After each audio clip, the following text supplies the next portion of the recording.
After we graduated college, we got married, bought a house in Atlanta, and had our first child, Sam, and then shortly after had our daughter, Mary Kate. Ben came along 6 years later. I was about 5 months pregnant, and we went in for a routine ultrasound. We went to the doctor, and it was evident pretty quickly that there was something wrong with the baby's heart. They ushered the children out and said, you know, we're seeing something that's not right here. So the doctor told us, you know, there's a structural abnormality with his heart, and we're going to send you to a specialist. He has tetralogy of Fallot with pulmonary atresia, and it's multiple structural abnormalities that are present at birth. His condition in particular with the pulmonary atresia can only be treated with surgery. It's not one of those that corrects itself.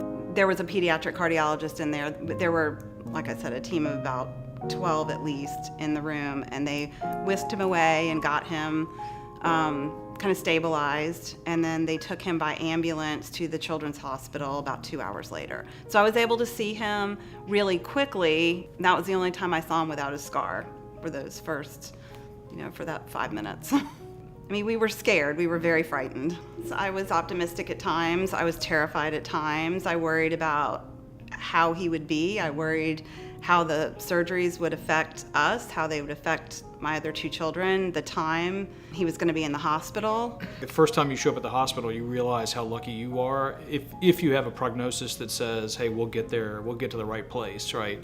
And because you realize how lucky you are when you walk in that room and everybody is.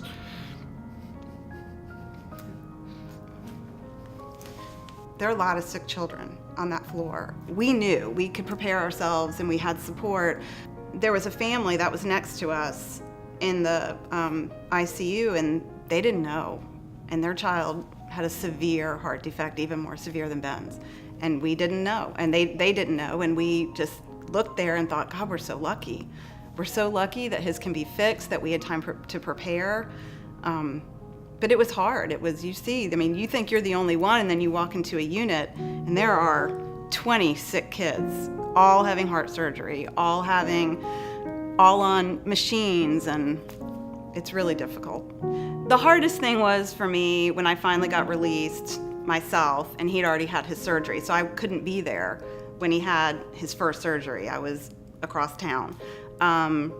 The hardest thing was me when I was finally released. I walked in, and to see your baby like that was really difficult. It was almost more than you could take. I mean, you don't have anything to prepare you for that.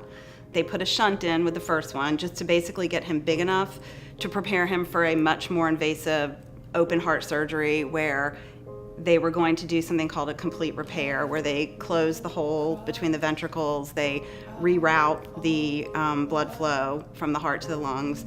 That was a much bigger surgery. After the surgery, he was up to 99, 100%, which is amazing. And he had so much energy. He was a different baby. And he lived like that for many years, and we knew a third surgery was coming because he was born without a pulmonary valve as well, so they needed to place a pulmonary valve into his heart, and we knew that was coming. I think that was the hardest one because he was older, he understood, he was scared, we were scared, you couldn't really hide it from him. You know, the things he goes through on a daily basis, and it's just a good reminder about everybody to kind of lift up every once in a while and look around at what's going on, so it's a good path there.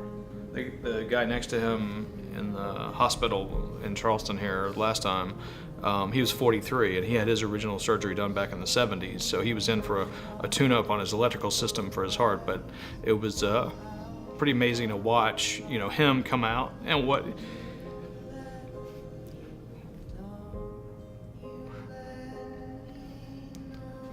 He was 43 years old, and he was so sweet because he had a surgery in the Children's Hospital, which that's how they treat CHDs in the Children's Hospital, even for adults. His mother stopped me one day, and it was just kind of amazing, and she just gave me this great advice. She's like, let him live his life and let him do sports and enjoy it. And she said it's, you know, it doesn't get any easier, but it's amazing to see.